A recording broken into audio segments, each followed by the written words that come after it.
Dogtown, a splinter in the eye of Night City. The combat zone known as Dogtown was meant to be Night City's proud calling card. Today it's but a stain on its conscience. Forgotten by NC and its residents, who consider it a monument to grand but futile designs, failed investments, and complete loss of control. Dubbed Serenisans, to convey a sense of tranquil ocean shores, it became everything but. A haven for the excluded, fugitives and common criminals. It was only a matter of time before someone capitalized on this mess and took over the district. That someone was of course Colonel Kurt Hansen and his Barghest unit. This is the story of the district's downfall and subsequent rise of Hansen's criminal empire. In order to paint the full picture, we have to start at the time of the Fourth Corporate War. Pacifica is being flooded with refugees from Night City proper. They seek shelter on the outskirts of the metropolis, but it quickly becomes clear they aren't welcome there. The constant influx of people creates tension, leading to a conflict with Pacifica's security forces that quickly escalates into full-blown riots. Streets are littered with bodies after violent clashes that often last for days on end. Wealthy locals and investors fear the situation is getting out of hand and decide to leave the district for good, thus expediting its downfall. Pacifica finds itself on a downward spiral and falls into ruin. Fast forward to the 2050s. The Night City Council works to restore Pacifica to its former glory. New investors appear, enticing the city officials with bold plans and promises of prosperity. The decade begins with wide-scale construction, spearheaded by Militech. Modern buildings replace dilapidated relics of the past, and a high-speed road network connects Pacifica to NC and beyond. The investment is meant to be a display of Night City's economic strength, but any such act inevitably breeds resistance. A large explosion under the construction site for the local entertainment complex ruins the buoyant moods of the Night City Council and Pacifica investors. An extensive investigation doesn't provide any answers and results in doubling the local security detail. More importantly, the council members decided to build a wall separating Serenisans from the rest of the city. Construction work resumes, and for a time, it seems the new measures are enough to bring the investment to completion. However, just a few years later, the Unification War breaks out, halting progress once again. Investors back out, as completing the construction of a luxury resort drops down the financial priority list. The area, devoid of any law enforcement, becomes a criminal haven controlled by the Voodoo Boys. A lawless, walled-out district neighboring an enemy city seemed like a perfect place for a military assault. Militech also seems to have shared this view, and in 2070, the corporation sends their troops to Serenisans. A full-scale attack on Night City seems to be imminent, but it never happens, in large part thanks to Arasaka's supercarrier, entering Coronado Bay as a result of an agreement signed with Saburo Arasaka by the then councilman Lucius Rhine. Militech orders retreat, but a large number of troops decide to ignore the directive and remain in the area. The Arvin Accord turns Night City into a fully autonomous metropolis. The abandoned district becomes no man's land, and this is the perfect opportunity for Colonel Kurt Hansen and his ex-Militech unit to take over what is now known as Dogtown. Soon, along with his veteran comrades, he establishes Barghest, growing his newly found army by first recruiting mercenaries and later all willing renegades and gang goons. The district once again becomes a sanctuary for refugees, fugitives, and travelers. Today, Dogtown has its own law enforcement and trade relations with Night City, the NUSA, and other countries. NC officials are in no hurry to address the issue of the city's noisy neighbors, and chances of rebuilding Serenisans in the future are illusory at best. It's much easier to simply look the other way, towards greener pastures. New, exciting opportunities are easier to sell to investors than troublesome combat zones. They'd much rather start from scratch. Dogtown exposed. The case of the hanged woman. The body of a young Haitian woman was found near the entrance to the Terra Cognita Technology Park. Her body was strung up by its arms, but not before being completely fried and stripped of all cyberware. The locals are terrified, and nobody seems to be investigating this crime. Nobody except us, that is. Welcome to another edition of Dogtown Exposed, where we provide unique insights into local power struggles and keep you updated on what's happening behind the scenes in Pacifica's grittiest sub-district. It's no secret that Terra Cognita largely belongs to the Scavs. Add that to the fact all cyberware has been removed from the victim's body, and it seems like an open and shut case. However, our scavenger informant rejects the allegations. Sure, we all know what it looks like, but fuck, June, we're being set up. The day we found the body, we were totally zonked by it. Decided we'll even fuck and take shits with guns in hand. No cap, someone's clearly after us. Our next step was to reach out to the Voodoo Boys and verify the talk of a possible feud within the gang. They didn't want to talk to us, but they did make an emphatic statement by hacking the computer of one of our reporters and leaving a message reading, "Didn't do it." Signed EOT. We didn't consider the topic ended, however, and continued our investigation, ultimately reaching a former associate of a high-ranked VDB member. She talked freely and openly about the situation. Girl wasn't one of us. If she were, we wouldn't hide it. VDBs like theatrics, but we always take responsibility for our actions. So then, if neither of the gangs is responsible for the murder, who is? The streets are abuzz with gossip and conspiracy theories. She was a scav mole for the VDBs, or the other way around, said one Dogtown resident who, fearing retribution, prefers to remain anonymous. Heard it was a case of forbidden love. A voodoo girl fell in love with a scav, and this is the outcome, claimed one female Dogtown citizen.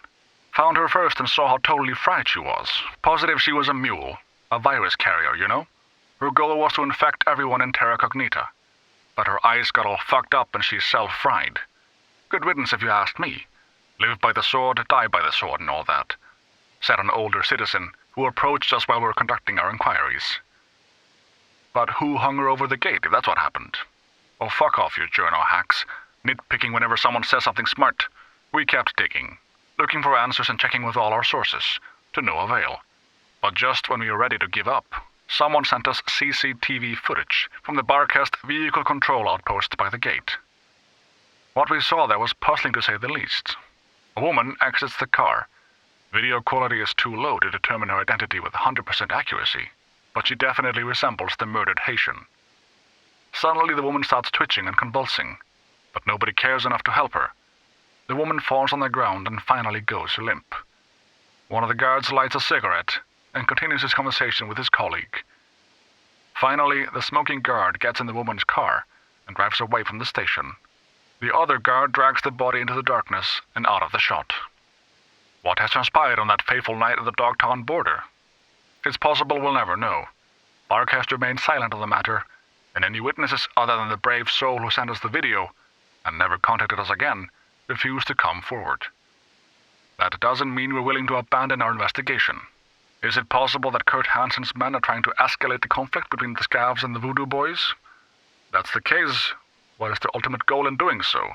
Be sure to read the next edition of Dogtown Exposed, where we may provide new information on the matter. Biased Guide on Dogtown, Night City's Wild West. You in Night City? Seen our highlights? Corpo Plaza, North Oak, Japantown, even the Trauma Hospital, and other places the NC authorities can be proud of.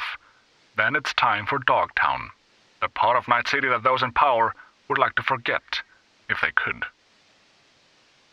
Start with my guide to NC to get a good taste of what awaits you beyond the gates to Dogtown. If Pacifica, Haywood, or Santo Domingo don't finish you off, and you're in the mood for more, I have the perfect DT tour for you. Stop 1. The Gate. Just getting to Dogtown is an adventure of sorts, and even seeing the gate is worth a trek through Pacifica. And if its size or the guards armed to the teeth don't intimidate you, hit me up and I'll get you the paperwork to pass inspection. For a fee, of course. Dogtown obviously does not offer official tourist visas, but here, anything can be arranged. Stop 2. Black Sapphire. On your left you'll see a huge tower, the Black Sapphire Hotel. It was supposed to be synonymous with luxury and power, to shock and awe the downtrodden citizen. It works, albeit in a more somber way. Particularly noteworthy is the very ground floor of the building, extending downward, reminiscent of gilded buttresses. They give the building a gothic sort of vibe. Warning: do not try to enter Black Sapphire by force. You will be sternly stopped by Barghest. Stop 3. Jason Exiled. Across the street, you'll see a great big head. That's Jason Exiled, the latest work of a renowned monumentalist, Imelda Ayala Caballo. For some, it's the incorporation of the sculpture into Eden Plaza and the shopping arcade. That directly connects to the casino. That is the artist's greatest achievement. According to some, however, she couldn't have known about the final shape of the place, so the context here is coincidental, and Carballo simply sold her final work to the highest bidder. Stop 4. Stadium. A must-see spot. An extensive marketplace, stocked with everything your heart desires. Nobody wants to crank up your synaptic accelerator into overload. Here, surely someone already will. Your dream operating system is sold out everywhere? Somewhere in the stadium, you'll likely find a prototype of the next generation. Want to get a tattoo? You got it. Hungry? Grab a bite. Incendiary ammo? Spill some eddies and the world's your oyster. Stop 5. Tranquil Terrace. The green refuge of the neighborhood, though quite wilted by now. From here you'll have a nice view of Dogtown. Just be careful, don't act like a fool. VDBs roam the area, and they don't want no tomfoolery on their turf. On the left you will see a hill with a departing rocket. That's your next stop. Stop 6. Terra Cognita. The remains of what was meant to be a cutting-edge technological park. Cemetery of progress, forgotten novelties, abandoned dreams. I especially recommend Organotopia. There's a bunch of hollow dinosaur exhibits. Place really gives you a tropical blast from the distant past kind of feel. Top 7. Pyramid Party. The pyramids where the Heavy Heart Club's at. The entrance is guarded by a few neon Anubises. It's definitely worth a visit if you want to see where and how business is done in Dogtown. Don't eavesdrop too hard though. Rather, bask in the feel of the place. Have a drink, have a dance, have fun. If you're the daring and glib type, maybe you can get your hands on some stims that haven't even reached NC yet. I recommend dousing your hangover in longshore stacks. Wander among the containers, grab a bite at the Moth, get wasted with the locals again and really get a feel of the place. Soak in the real atmosphere of Dogtown. Safe and sound. Night City gangs.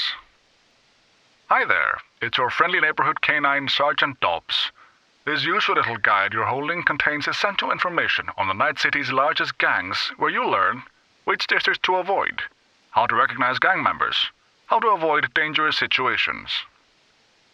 Animals. The animals aren't real animals, they're freaks of nature. Pumped to the gills with strength-enhancing hormones, they look more like piles of meat than people. They generally avoid cyberware with the exception of cosmetic modifications that supposedly make them look more like, well, animals. They're extremely aggressive, and don't need an excuse to start a brawl. But despite their name, the animals are not a territorial gang. You can find fierce, hostile packs of them throughout the city. 6th Street Gang.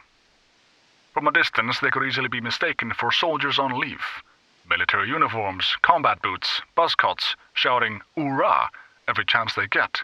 But don't let appearances fool you. These are violent, dangerous thugs, ready to slit your throat without the slightest hesitation. You'll want to watch out for them especially in Vista del Rey. The Mocs. Handsome girls, beautiful guys, but wait, it's a trap. They'll reel you in with their charm, and when you're least expecting it, bam, your eddies are gone. Or worse. The hole in the wall that passes for their headquarters is called Lizzie's Bar, best seen from far away and never entered. Maelstrom. If you ever find yourselves in Watson's industrial area, and it's better that you don't, watch out for the sinister faceplates. That's Maelstrom. To be a part of the gang, you have to get your eyes and nose cut off and replaced with demonic, fiery red optics. Ouch. If they do that to themselves, who knows what they'll do to strangers? Better to leave that mystery unsolved. Tiger Claws. Effervescent neon tattoos with Asian motifs?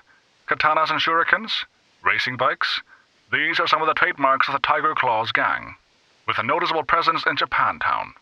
Ignore them and they shouldn't bother you, but do something to provoke them and it's sayonara, baby. Valentinos, golden grills, golden implants, golden crosses, and golden machetes. Say hola to the Valentinos.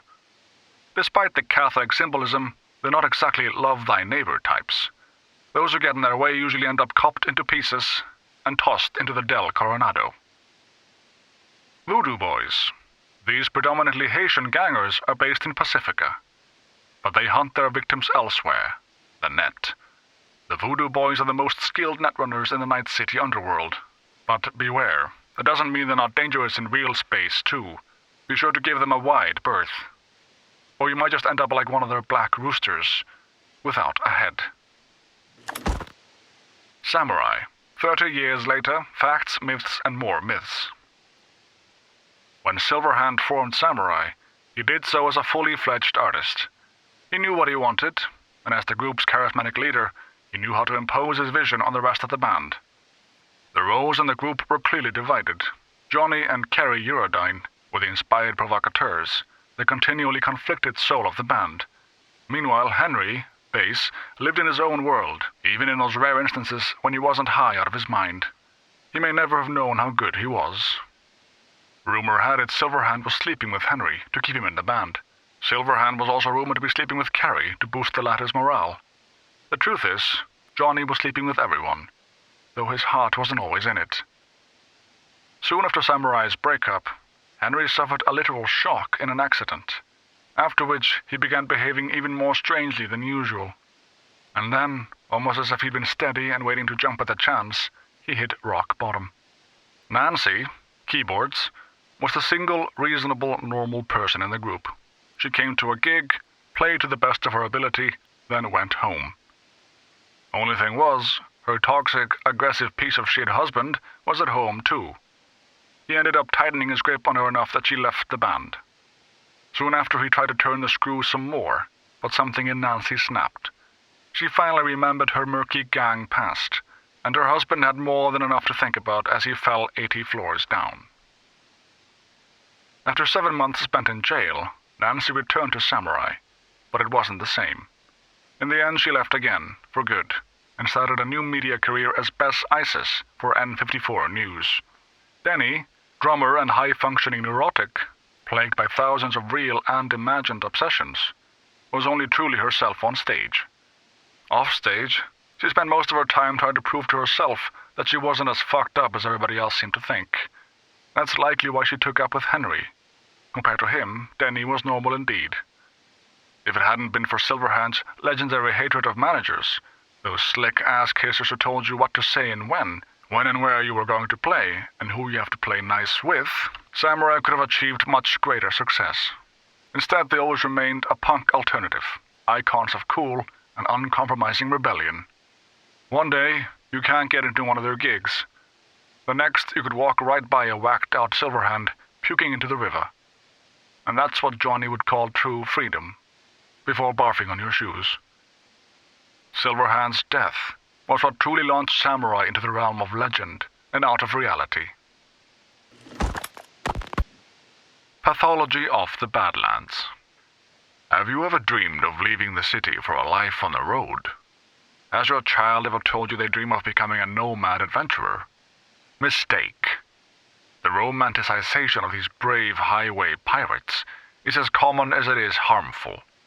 These drifters are not as mysterious or noble as you might think. No, in fact they are no different from any criminal organization, although even organization may be a stretch. These wandering bands are no more than chaotic jumbles of trigger-happy anarchists, roaming just outside the margins of civilization. Descended primarily from the largely extinct agrarian society of the Californias and beyond, these outsiders have rejected the amenities of modernity and chosen instead a path of bloody revolt. They make rusted trucks and trailers their homes, denying themselves the basic necessities of running water and SCSMs. All this squalor by choice. Is this yet proof enough of their insanity? Of course, they do manage to scrape together just enough to survive. How, you ask? Without factories, hotels, restaurants, and bars. They attack us. The transports of weapons and food, destined for our businesses and dinner tables. As if not shamed enough already, they smuggle psychoactive drugs across our borders. Even known murderers and rapists. It's true. And even they themselves are known to whore themselves out for contract killings. The bloodiest and most brutal that no one else would dare accept. You might think these self-proclaimed rebels, these fighters for a cause, would have some semblance of camaraderie. Nothing could be further from the truth. These scattered groups of vagabonds and drifters are divided into dozens, if not hundreds, of smaller subgroups who are at each other's throats more often than not. One day they unify to hijack a textile transport, the next they murder each other in cold blood as they sleep. Even their children join in on the bloodbath. While our kids receive games and toys for their birthdays, theirs are given rifles and rusty blades. But don't blame the children, blame the parents, for depriving them of a happy and fulfilling future. And for what? Some illusion of freedom, obscured by a shroud of resentment and envy? Each of them has the potential to become a future technician, netwatch agent, or even CEO. But instead, they'll die alone in the desert, buried in the sand, all for a couple of pennies or pouch of drugs. Night City football teams. Fans of professional sports often say that Night City is the only large metropolis in America without a football team. Even though a single glance at the Football League standings is enough to notice the undeniable success of the Night City Corsairs. This state of affairs can cause confusion among those new to the sport. But the truth is, local football fans simply don't consider the Corsairs their own, despite the team's name and official affiliation. Here's the short story of football teams in our city. Night City Rangers, the city's beloved original franchise, was one of the many victims of the turmoil that shook the metropolis in the 2020s. NC remained without a team for a number of years before a group of investors, wanting to turn Pacifica into a luxury vacation resort, decided to establish a new super team, dubbed the Night City Nighthawks. Marquee players, wealthy sponsors, providing access to state-of-the-art athletic cyberware, and most of all, EBM Petrochem Stadium, a modern venue designed to become the icon of Pacifica's new identity. If all of this sounds too good to be true, it's because it ultimately was. The grandiose plans of the investors came crashing down in spectacular fashion, and the Nighthawks were disbanded after a mere handful of games. This failure did not kill the city's desire to have a team, but this time NC officials decided on a different approach. If you can't create a franchise, buy an existing one. Tempted by the promise of unprecedented tax exemptions, the owners of the Sacramento Corsairs agreed to relocate the team to Night City. However, the switch only happened on paper, because EBM Petrochem Stadium became a black market and gang haven of Dogtown, Pacifica's autonomous region. The Corsairs still play their games in Sacramento. No surprise then that NC residents don't think of the franchise as their team. Will there ever come a time when Night City will have a true hometown football team with its own venue? In speeches, Jefferson Perales has mentioned establishing an entirely new franchise, but most media consider this nothing more than mere campaign rhetoric to boost ratings. Will Night City residents ever again get to fill the seats of a stadium, buying foam fingers and beer, to cheer on a football team they can truly call their own? Only time will tell. Professor Susan Bayer, medical opinion, confidential. Preliminary report number 473. Subject, Song So Mi, Songbird. Compiled by Professor Susan Bayer. Keynotes and observations. Agent Song does not fall into any category of disorder that would disqualify her from service. That is because, as things stand, we have no appropriate category for her ailment. Right now, Somi's symptoms do not seem to have an effect on her ability to carry out her duties. It's difficult to tell how long this will remain the case. Observations. Having analyzed the recordings provided by the agency over the course of many years, I can only surmise Song So-mi's overall well-being is at risk. The agent's micro-expressions reveal moments of panic, which currently do not affect her ability to hold a conversation, nor do they hinder her ability to carry out her duties. It has been ruled out that these fleeting moments of panic are the result of avoidant personality disorder. My working theory is that, given the colossal amount of cognitive processes the agent is constantly subject to, she had to develop a strategy to mitigate the inevitable cognitive overloads. This leads to the agent cutting all processes at once, temporarily leaving her in a void, thoughtless. An average onlooker would be oblivious to these moments. What is most concerning is the visible increment in the duration of the aforementioned episodes of panic, paired with subtle personality shifts. A report detailing the personality shift will be sent out within a week. On their own, these could be attributed to the simple fact of growing older, yet in my opinion, they warrant undertaking a more thorough diagnosis of the agent in a laboratory setting. Conclusion. I believe that in Song So-mi's case, we can ill afford to deviate from the mandatory protocols. At this stage, my professional opinion is as follows. Agent Song So-mi requires care, as well as additional extensive research into her ailment. I recommend she be suspended from service effective immediately, and to send her to one of our research facilities, where we'll be able to conduct an official diagnostic process. Only then will we be able to issue an official medical opinion and recommendation for future treatments. To reiterate, I fully believe handling Song So-mi's case according to official protocol is the best way forward. Bushido and neo-postmodernism. The Bushido franchise is a litmus test of our time. This groundbreaking film series puts on a full display of the entire spectrum of American society, masterfully pointing out the greatest problems of the neo-modern era. Live Fast, Die Never was, in its own way, a generational manifesto on the affirmation of life. The use of vivid colors, shaky cinematography, ubiquitous blood effects, and pervasive brain splatter testifies to the extraordinary self-awareness of the director, who once revealed in an interview how he fucking loves it when hot chicks dissect the shit out of the bad guys.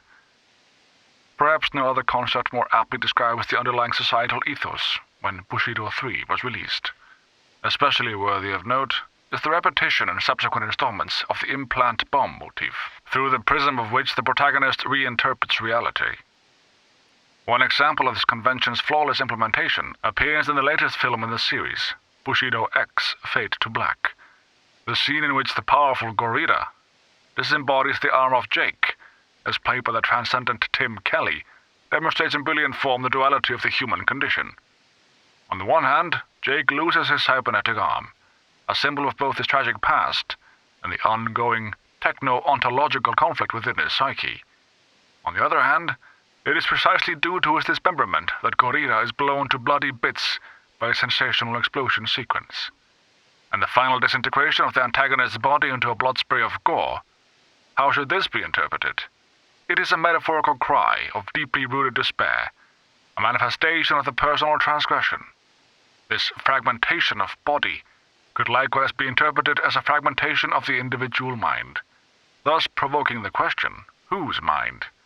Indeed, had everything the viewers seen of Jake's struggle been in fact a personified embodied fear, had he not been embroiled in epic battle with a vile monster, but rather only with himself?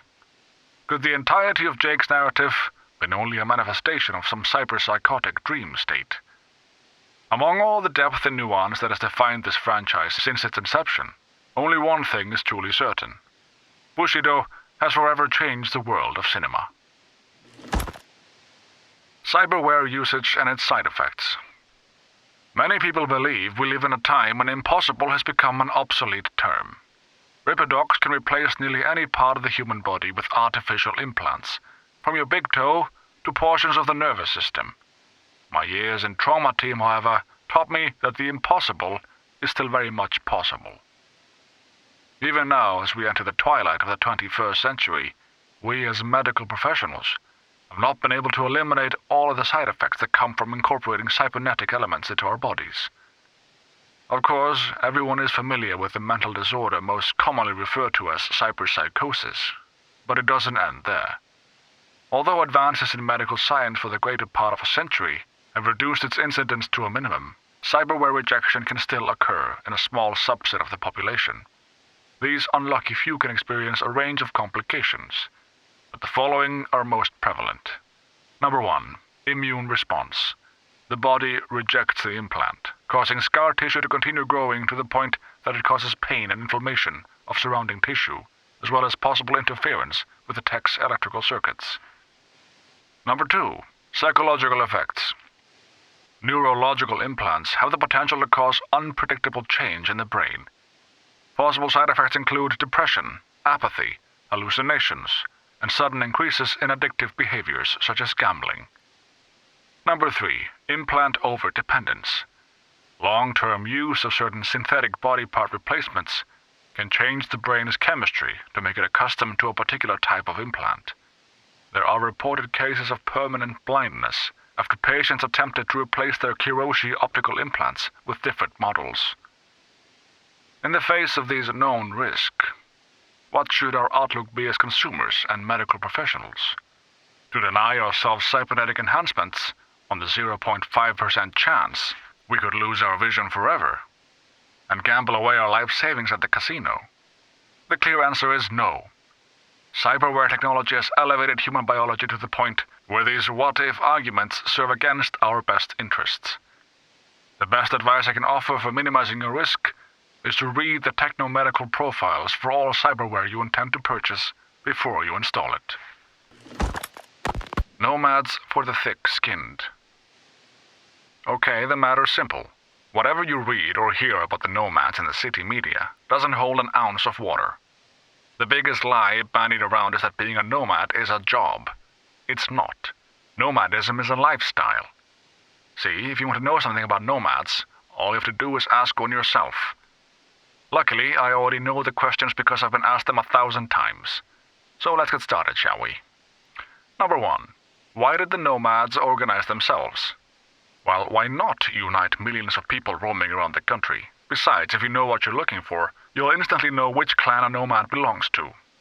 Which brings us to our next point. Nomads are divided into nations. Nations are divided into clans. Clans are broken down into families. You'll recognize them from their colors, their jackets, and their decals on their cars and bikes. By the way, nomads take their affiliation seriously, so unless you want a broken jaw, I'd advise you do the same. Number 2. You'll be eating dirt or worse if you get nomads and Raffens mixed up. Remember, Raff and Shiv are not nomads. They're pariahs, outcasts, criminals who were either exiled from their clan for doing something truly effed up, or just ordinary criminals on the run. Raffens form packs not because it's convenient, but because they don't have a choice. Nobody in their right mind would work with them, unless they somehow fit in your plans. Mostly they rob and pillage. Don't ask me where the name Raff and Shiv comes from. All I know is that apparently it means something really dirty. Number 3. Nomads take on all kinds of jobs. Everybody has to eat, right? What kinds of jobs they take depends on the clan or family's particular strategy. Some pick crops in AgriCorp fields. Others deal with Corp shipments or protect their convoys. If you want to smuggle something across the border, you go to the nomads. If you need to vanish off your pissed-off creditors or shareholders' radar, the nomads will take you so far into the boonies you'll be shitting next to scorpions. You pay, they do the job. You shake hands, and everyone goes their separate ways. Get it now? If you want more specifics, just go up here and talk to a real nomad. Good luck. Marc Lewis's diary. June 22nd. It's my 13th birthday today, my first birthday away from Night City. I'm really sad. June 23rd. What do I miss?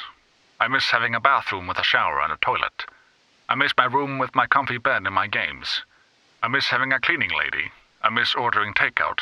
I miss the clean air from our air purifier. I miss my friends from school. I even miss the Arasaka school and homework. June 25th. My mom and dad had another fight. June 27th. Dad came home to our container today and he smelled really bad. Mom said he was skezzed, but he said all he had was a few drinks. Then they didn't want to talk anymore. I was scared. Then he scrolled some brain dance, Mom told him to stop, but he didn't listen. Eventually he peed himself, and then it smelled even worse. June 30th. Mom said if it weren't for me, she would leave Dad. I don't know what to think about that. July 4th.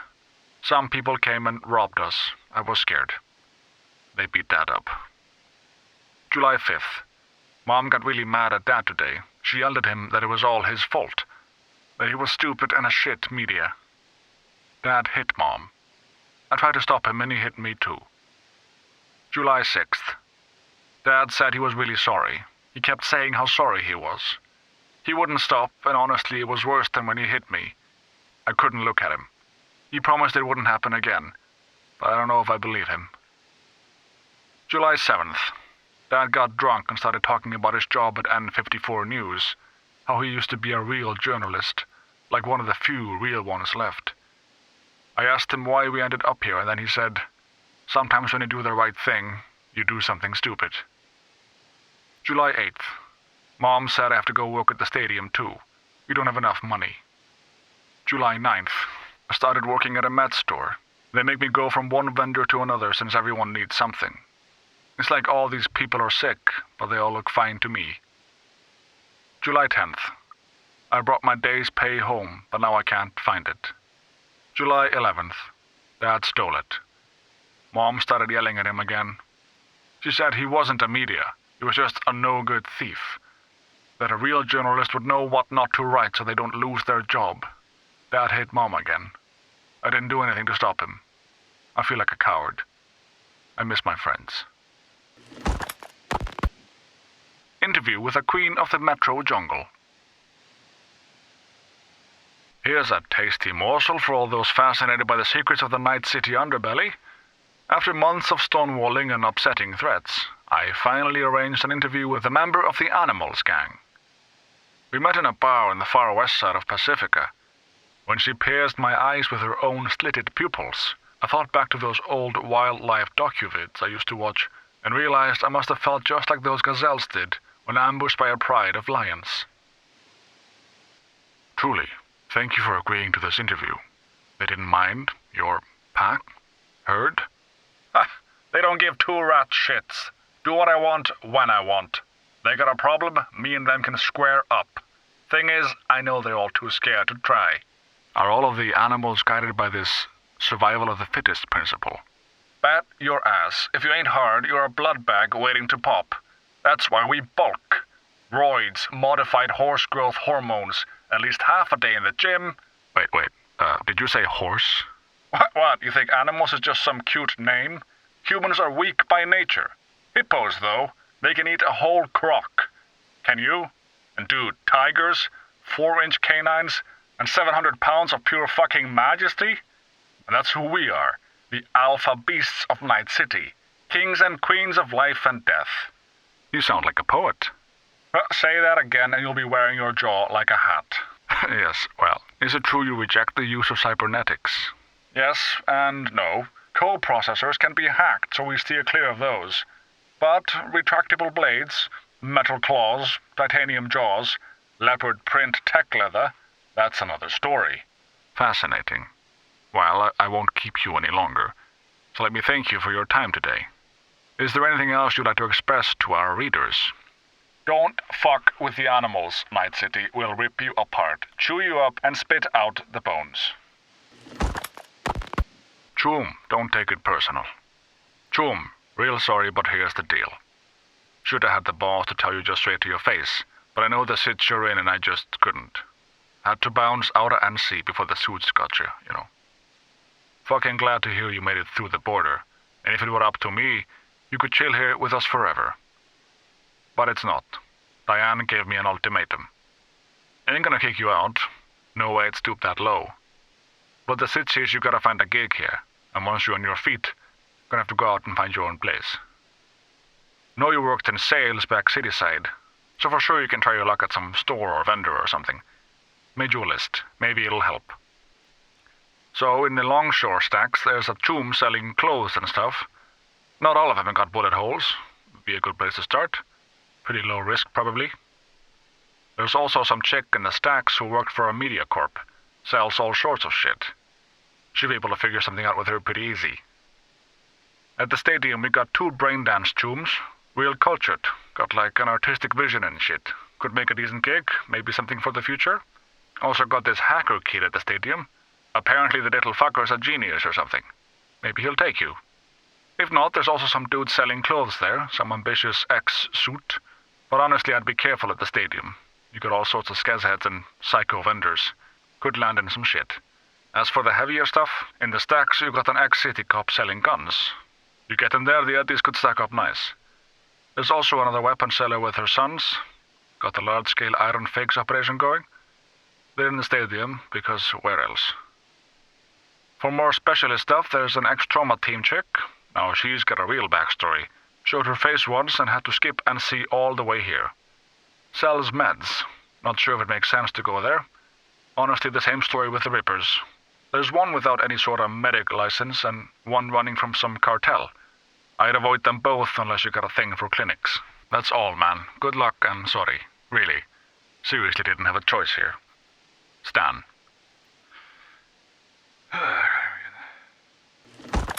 New release Brain Dances. What's up, BD maniacs hungry for a new emo rush? Then check out the latest droid from the freshest BDs on the market. Foreign body. The body is everything. There is nothing else. It is you, but it's also just a tool for your mind to interact with the world. But what would happen if this tool tried to live its own life? What if it tried to kill you? Though not a particularly original addition to the thriller genre, this brain dance featuring Luke Polar is still a solid experiential ride. The fear of disobedient implants has been around since pirates were walking around on peg legs. Well, maybe not that long. As a result, the trope has been pervasive in film, brain dance, and urban legend alike.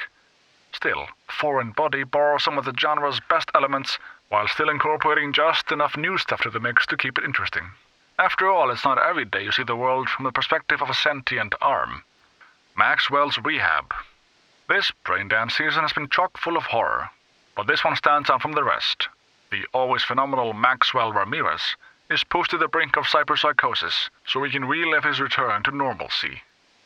The title offers a tone of optimism, but don't let that fool you. You will relive Maxwell's slip into psychosis, the heartbreak of his wife, and the gradual reintegration into a world that is now far different from how he left it. This BD is a must relive of the season, but it's not for the faint of heart. Badlands Raid. At last, a BD for those looking for something a little lighter. Badlands Raid is a remake of the 2023 classic, which is an innovative tour de force of the time. For those of you unfamiliar, the plot revolves around an ordinary, boring guy who accidentally gets tangled up in a Nomad ambush on a Zetatech convoy. I won't spoil it because even though the main plot hasn't changed in 54 years, most people these days probably don't know the ending. What I will say is this: the remake's creators have introduced a few modern twists into the story that should make for a pleasant surprise to classics lovers and newbies alike. The Foodie Guide. The Foodie Guide to Night City. The world traveler in Night City is faced with a dilemma: enjoy the local cuisine, or save their gut the trouble. If you don't own a trauma team policy, you're probably better off sticking to the tried and tested chains and exclusive restaurants. But if you do, Night City is full of risk that packs a lot of reward. Here's our risk-reward breakdown of Night City's good eats. For the cautious consumer, Bleu. A gourmet dining experience with some of the highest accolades and richest portfolios in the city. If you're after high-quality, locally sourced ingredients, Bleu is the place for you. Among its marquee dishes are authentic caviar, oysters, and imported Prosecco. The alabaster white interior, adorned with minimalist decor, is perfect for a relaxing night out following a day of hustle and bustle. Pepper and Spice. A unique locale on the culinary map of Night City, this eatery was founded by renowned travel icon Tony Halik. It stands apart from the competition thanks to its diverse menu of transcontinental fusion dishes, most of which are offered at surprisingly reasonable prices. Caribbean, Polish, Kenyan, it's all here. Just not in the combination you've ever seen before. The crowd favorite, Halik's own vanilla dumplings. For the gutsy gourmand, buck a slice. According to urban legend, the NCPD has an entire file on the mysterious deaths of homeless people whose last meal was pizza from Buck a Slice. True or not, bargain seekers living on a $1 a lunch budget should still be prepared for gastrointestinal distress. Worth the risk? Only if you want a greasy slice of authentic Night City flavor. Plus their secret recipe chili spurred scaparoni is unlike anything you've ever tasted, but only available on special request. Roulai. At Roulai, you'll find all of the 3 Ps: potent, punchy, and pungent. Every visit to this local favorite is like playing a game of Chinese roulette. Regulars at Roulai claim you're just as likely to get bearable egg rolls and halfway decent rangoons as you are tainted tofu or Szechuan salmonella. You've been warned. Caught in the maelstrom. I'm stood in the middle of Totentons, my knuckles white, tightly gripped on my Achilles M17 9E rifle. It was shoved into my hands just seconds before the attack. My face, arms, and sin leather jacket soaked in the blood and brain matter of the psycho I had just shot. My contact, a 30-year-old maelstromer with a green mohawk, patted me on the shoulder. "Man, Phil, you ain't half shit," he tells me appreciatively. "Took you for a pussy bitch. But gotta admit you have some steel-clad balls after all. And don't worry about that sad scrap heap. If there ain't at least 20 bodies, you can't call it a maelstrom party." What had already been an unsettling experience took a turn to a whole other level. The other maelstromers continued to mock me, but I could detect a tone of approval through all the vocal distortion.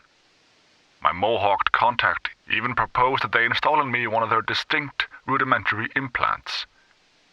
Fortunately, they didn't have in mind their iconic optics suite, so I accepted. My popularity continued to grow. "No way you'd get the maelstrom mug so easy," he laughs. "That tech's only for initiates. We pluck out their eyes and peel back the skin. No anesthetics. You survive, you're in." With the atmosphere now more relaxed, I asked if the rumors had been true. Do they accept contract killings? My mohawked source nodded with enthusiasm.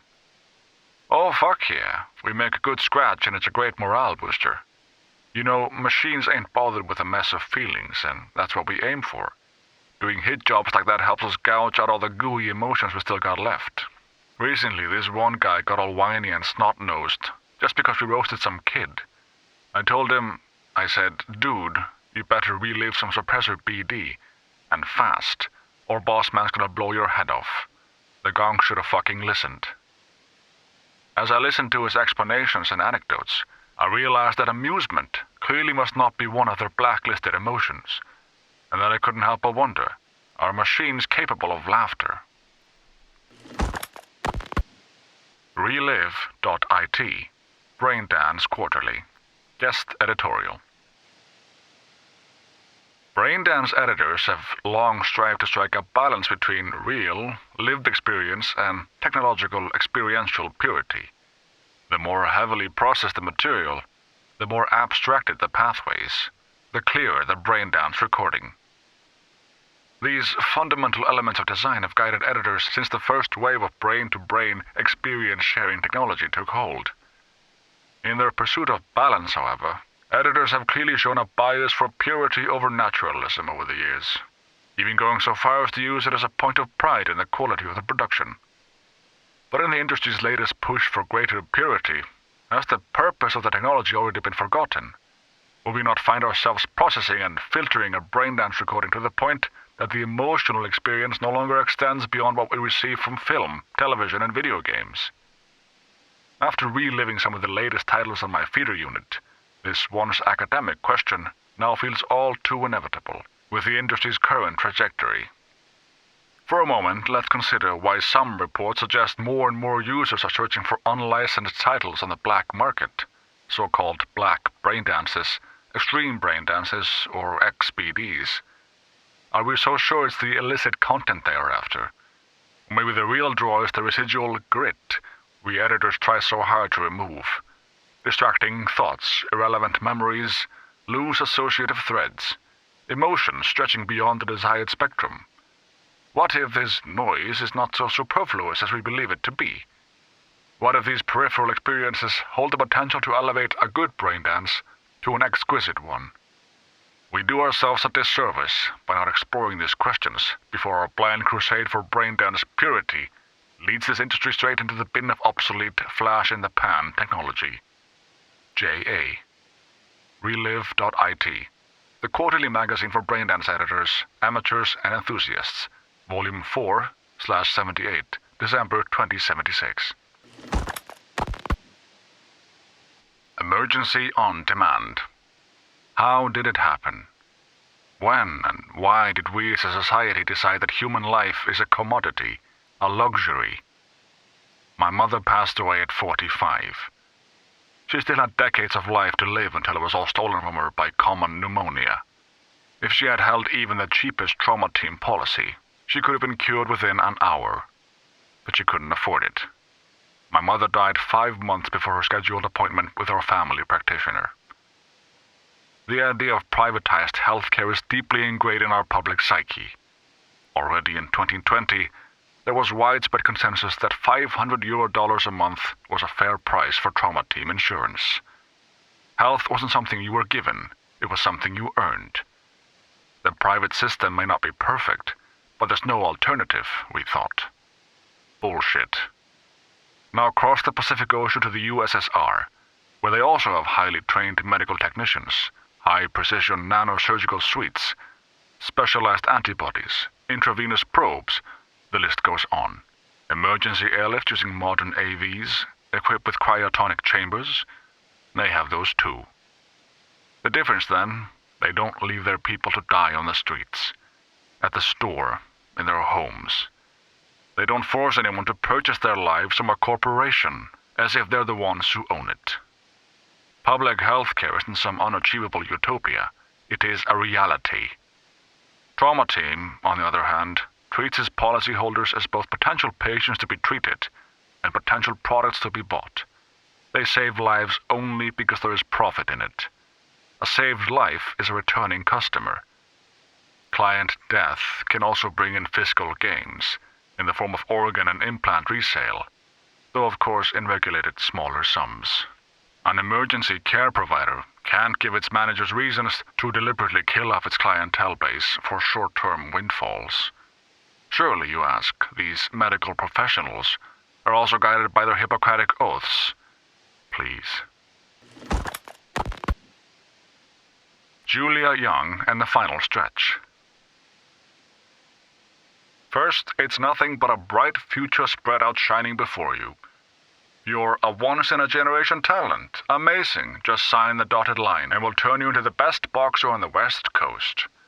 And then suddenly you are on the street with a second-place trophy. Worthless silver. Fiona promised the moon to me and my parents, and they believed her. They signed the contract and packed their 11-year-old daughter off to the center. I didn't miss them. At the center they stuffed me with pills and chrome that made me feel like an all-powerful god. I was in heaven, high 24/7. I was the most beautiful, the smartest, the fastest, the best. Training, lessons, eat, sleep. Training, lessons, eat, sleep. And the training results you get addicted to. Your body changes each day. Every day is a new, better version of you. You go to sleep earlier so the next day comes sooner, and you can look in the mirror and admire your even more sculpted muscles. Your veins ready to pop out of your skin, your shining new chrome. I was a god. I was on top. I was everything. I had everything. I achieved everything. I destroyed the other boxers. I raised my arms over my downed opponents and heard the crowd chanting my name. I was alive. I had a gift. I had rhythm and an unbelievable sense of distance. I danced around those other bumbling girls, controlled their every move, hypnotized them with my left straight, destroyed them with my right. My left hook landing right to the jaw of these falling, fainting, feeble, little-nothing boxers. I was 14. But when I was 16, my body started saying no. My left arm went numb during a fight. I lost. Then found out I had cyberware-induced neuropathy. My synapses were overloaded, fried. Fiona threw me out the next day. I'm 17. I'm nobody. But I did clap a decent pump of Fant off some scav. It's stronger than the heaviest BD. Feels like I'm alive. I'm back in the ring. Life is fucking beautiful. Relic 2.0. Prototype specifications. Top secret. Clearance level P0. Declassification date not available. Project code M-AH-76/-38272/SA. Project Supervisor Anders Hellman. Approved by Saburo Arasaka. Project name Relic 2.0. Base algorithm Soul Killer. Version 2.311.8/B, Relic 1.0. Secure your soul. Project summary.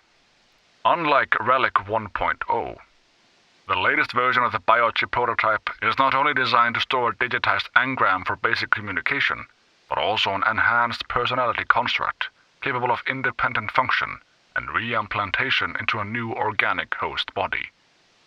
Relic 2.0's improved personality construct preserves the vast majority of the primary subject's cognitive and virtualized motor functions. Preliminary testing shows emotional output at 75% conformity levels. Note, we are only concerned with the construct's matrix coherence, not with its perceived authenticity, while volition fluctuates at 80 to 90% conformity. The success of the improved engram is largely owed to the use of experimental polyglycol structures, as well as a new synthetic granule neuron replicators within pseudomatrices. See section 8764-03. A precondition of activating the Relic 2.0 is the ceasing of the host's vital functions. Brain death, cardiac arrest. Only complete and irreversible shutdown of neural activity can allow the engram to root itself and take over the body, i.e. reboot.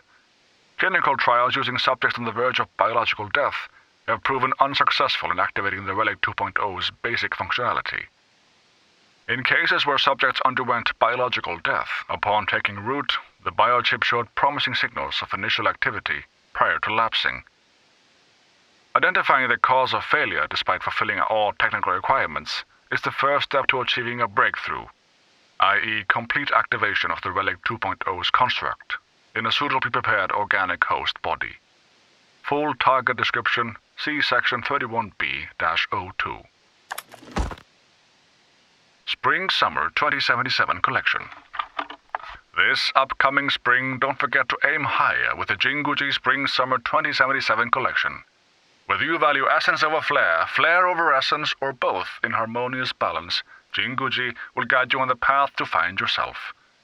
Graphite Gem, the immortal aesthetic of neo-militaristic chic. This graphite black, knee-length pencil dress with asymmetrical cuts brings out the steely edge of a born leader, while simultaneously accenting the subtle elegance of your subdermal enhancements. It pairs effortlessly with the Arasaka JKE X2 Kenshin pistol. Military vintage. Masculine distinction with an accent of vintage culture. This short ivory blazer, featuring an oblique front cut, will set you apart from the crowd at both corporate HQ and the most exclusive yacht galas. The delicate geometric design and distinguished epaulettes craft a bold mix of modernity and tradition. Paradise Red. Sometimes nature knows best. Turn heads this spring with a unisex studded leather jacket fashioned from pure organic sources. Embrace the perfection of nature's greatest showstoppers, birds of paradise. Each feather lining the collar has been hand-selected from specimens cultivated and grown for their unmatched beauty. Golden Python. For those who want to coil around the city and squeeze out every last drop, these custom-tailored pants, crafted from in vitro ball python skins, are ideal for an evening promenade about an art or dining district. These reflective scales will glimmer in the envious eyes following you all over town. Harmony Forest. Tunic, dress, frock. However you wish to catalog your wardrobe, this unisex piece will find its place in your 2077 rotation. The wavy pattern evoking the rustic grains of fired wood, sure to add that additional personal touch to your spring garden strolls. True to its raw agrostal essence, the fabrics used contain no synthetic additives.